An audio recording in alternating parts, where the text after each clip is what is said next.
Hey y'all, welcome to today's episode of the Squad Podcast. Thank you so much for joining me. It's your girl, your coach, Coach Tocha Moore, and I am excited to have y'all here with me. Y'all do me a favor before we get started. If you're on YouTube, subscribe, hit a like, give a review if you've been following us for a little while. If you're new here, welcome to the squad. Hey girl, hey, we're happy to have you. Y'all, we start like we always do. Where are we with our goals? Did we reach what we wanted to last week? If we did, we're going to give ourselves a hug.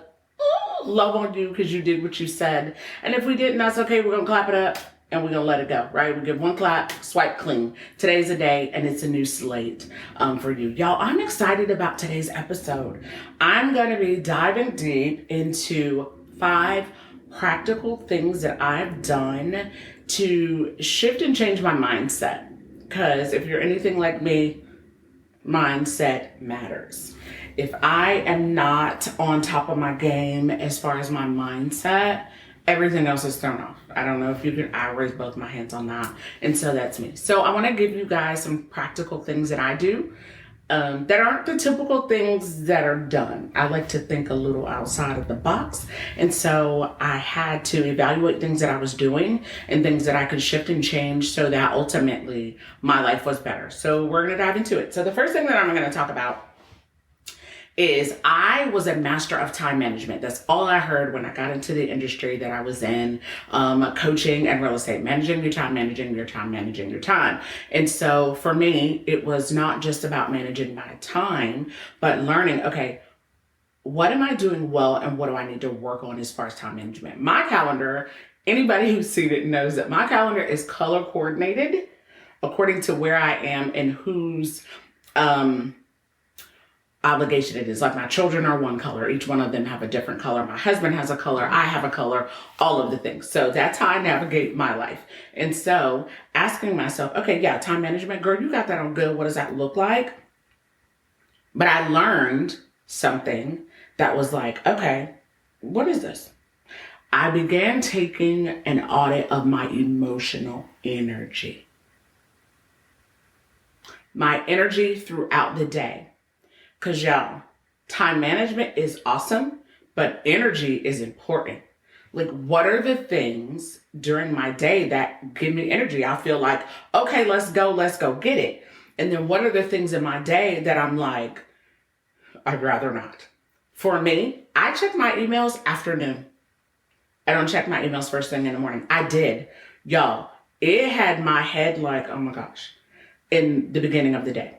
If I started with, let me check my emails and respond, y'all, that's when I'm in real estate as well. That's when I find out deals are not going to go to the closing table, that somebody needs a piece of paper that a document that I've already sent 5 times, right? And so for me, checking emails first thing in the morning was definitely something that drained my energy. And so I had to look at that and evaluate like, oh, okay, maybe checking emails in the morning is not a thing.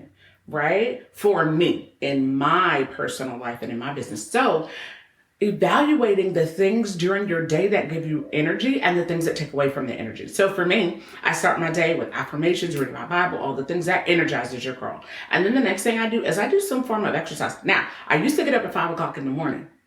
I still get up at 5 o'clock in the morning, but I would get up earlier than 5 o'clock so I could be at the gym by 5. So that meant your girl had to get up at 4. Okay.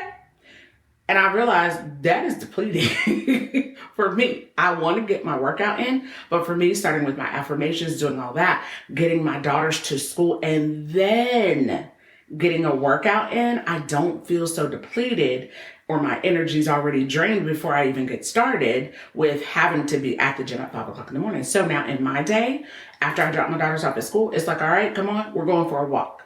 That energizes me. Then after my walk is when I get started in my day. Like, what are the things that I need to do in my day? Y'all, it was a game changer for me, 100%. And so I started tracking for about a week my energy levels and what are the things that made me excited in my day and what are the things that were depleting. So I check my emails before I go to lunch. Wow. Because food energizes your girl. Okay. I don't know about you, but food is like, yes, let's eat, let's go.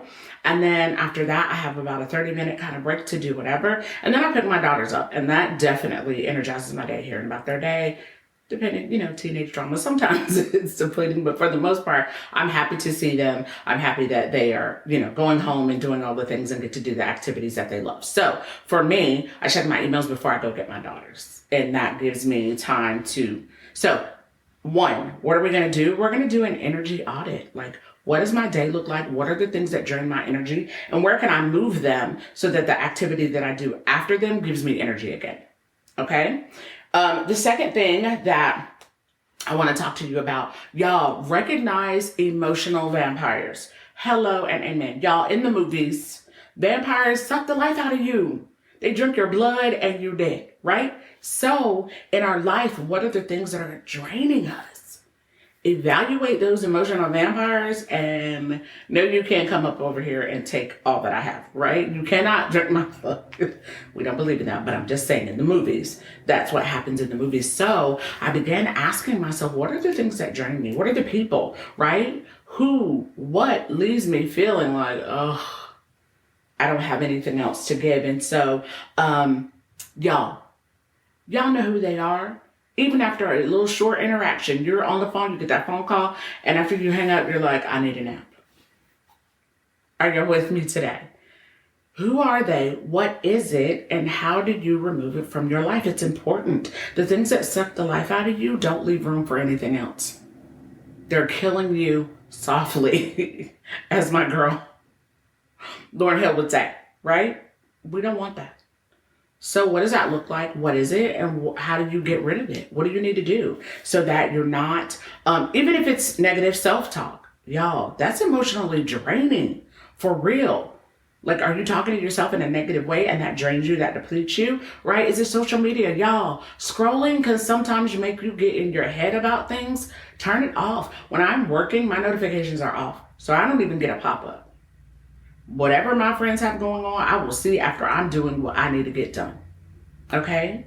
If it's social media, delete the apps. I know everybody think, I have a cousin who is very well known. No social media at all. Zero, zilch. You want to talk to him, you better have his number. Because if not, you ain't getting through. He has no social media at all. None. So to trick yourself into believing that you have to have it, not true. If it's draining you, get off of it. Even if it's just temporary and you want to come back.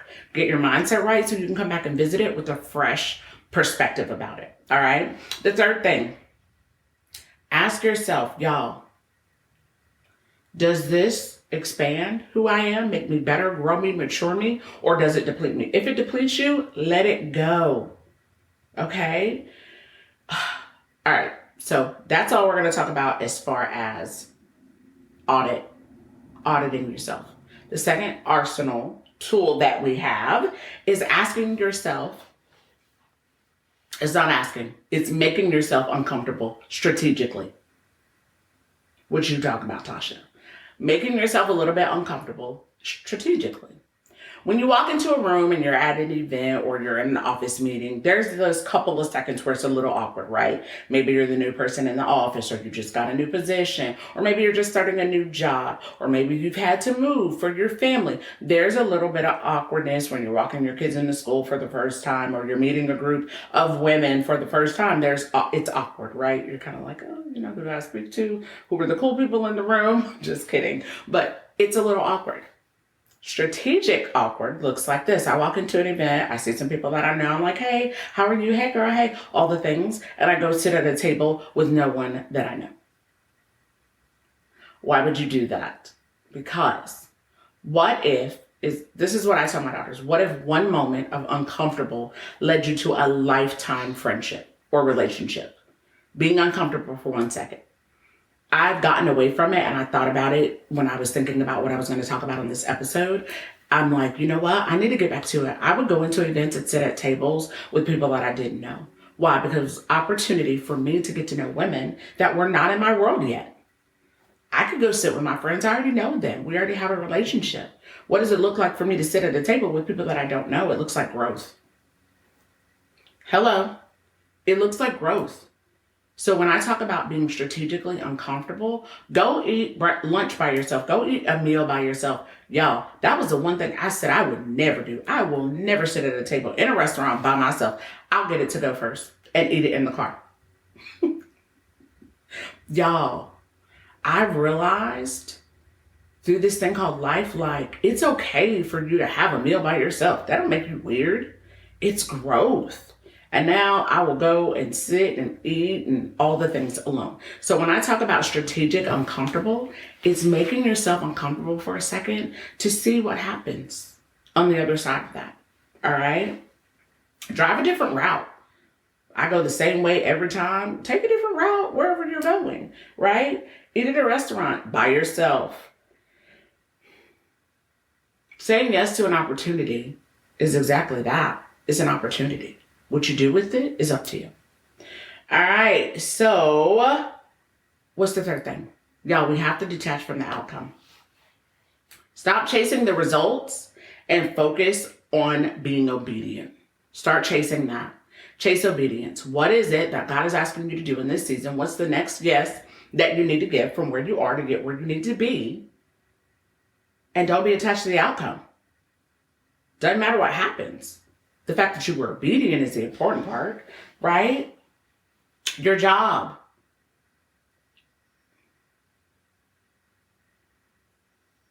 Is obedience, y'all. It's not outcome. We always focus on the results, the results, the results. Trust that God is taking you exactly where He needs you to be, and He's in control of that. Okay? Trust that. Detach from perfect timing. Is that really a thing? Yeah, maybe, probably not. We're always looking for, it's not the right time. Well, when He's giving you something, here's how I gauge it. I pray about it. God, you're going to show me when that moment is. And then I move on. I'm not getting in my head about it. Because when we do that, it may be the right moment when He wants me to do it, but I've gotten in my head, so I won't even move because I'm in my head about it. Y'all hear me on today? Remember, one of the things that I had to remember is that purpose is a moving target, y'all. It's here, it's there, it's all over the place. You're never going to know completely and totally where you're supposed to be until you start walking towards something. The fourth thing, make peace with being misunderstood. Hello, somebody on today. Y'all, if everyone gets you, if everyone understands you, you're probably not doing what you're supposed to be doing.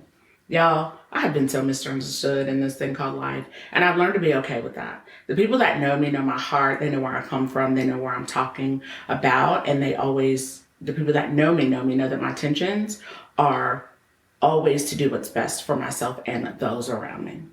And so I've learned that I had to stop living for approval and live for my assignment.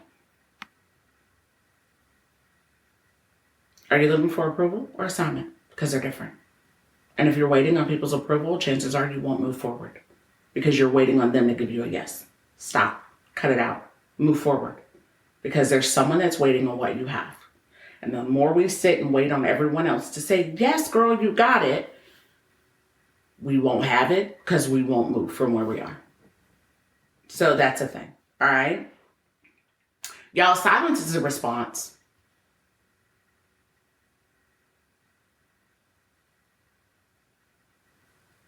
I told someone the other day, learn that silence is okay. It's okay for you to be quiet. It's okay for you to not let people know what you're doing. It's okay for you to not feel like you got to move because somebody other than whoever in your life is speaking life into you is saying that you need to. You can be silent. You don't got to tell people what's going on with you. It's okay. Not everyone is assigned to your journey.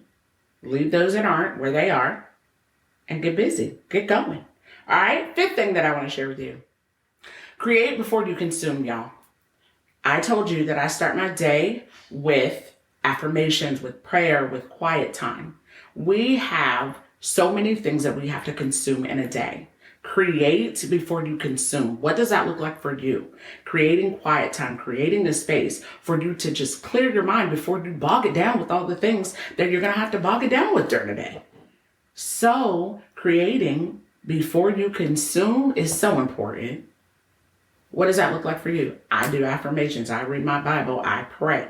What does that look? Maybe yoga, Whatever you do, create before you consume. I would wake up and go straight to my phone, that light on, and just scrolling. I had to stop, y'all.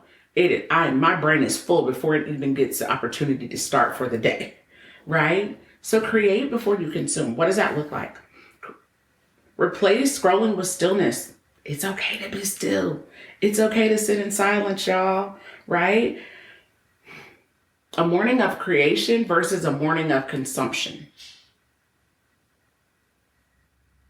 Hello, are y'all with me on today? Create before you consume.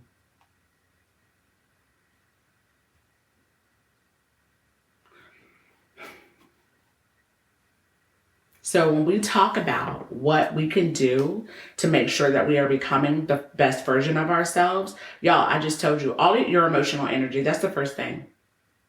Disrupt your comfort zone strategically. Y'all, detach yourself from the outcome.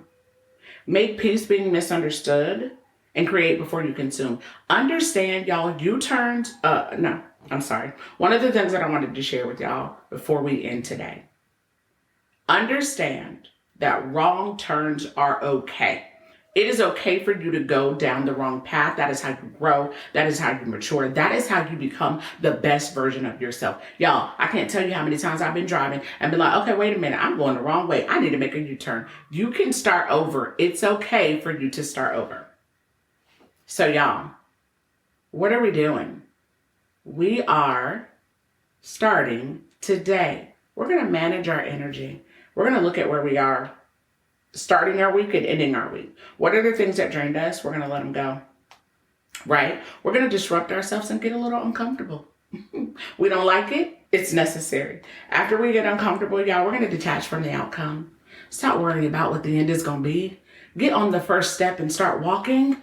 Y'all, I have no idea what it's going to look like at the top of the staircase, but what I can promise you is taking the steps. It's going to be a beautiful journey for you. And y'all, make peace with being misunderstood. It's okay if people don't understand who you are. And then we're going to create before we consume. I hope the 5 tools that I have used to change my life resonate with you today. Squad, my expectation is for each and every one of you is to walk in the purpose that God has for you, because your purpose connects to someone else. They cannot walk in theirs until you're walking in yours.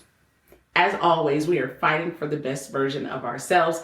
It's your girl, your coach, Coach Tocha Moore. Thank y'all so much for tuning in today. I will see y'all next week. Next week, y'all, we have an amazing guest coming on. And please don't miss it. Y'all have an amazing day. I'll see y'all later. Bye.